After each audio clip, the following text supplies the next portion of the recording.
Ölən şəxsin pensiyası ilə bağlı bəzi təkliflər gəlib, təkliflər olub. Dünyasını dəyişən şəxslərin pensiya kapitalının bir hissəsinin onun vərəsəsinə ödənilməsinin tərəfdarıyıq. Müsavat.com xəbər verir ki, bunun unikal açıqlamasını iqtisadçı deputat Vüqar Bayramov deyib.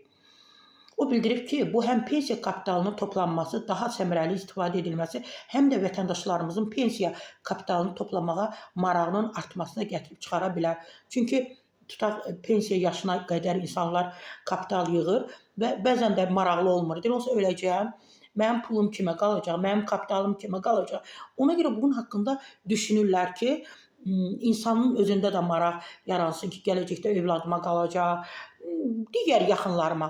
Bir tərəfdən əmək müqavilələrinin rəsmiləşdirilməsi, digər tərəfdən isə pensiya kapitalının səmərəli istifadəsi deməkdir. Həm kapitaldan səmərəli istifadə olunur, həm də kapital yığımlarına marağın artırılması baxımından belə mexanizmin tətbiqi məqsədə uyğundur.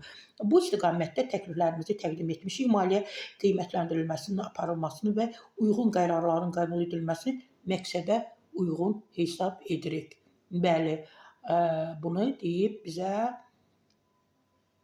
Vüqar Bayramov, iqtisadçı deputatımız.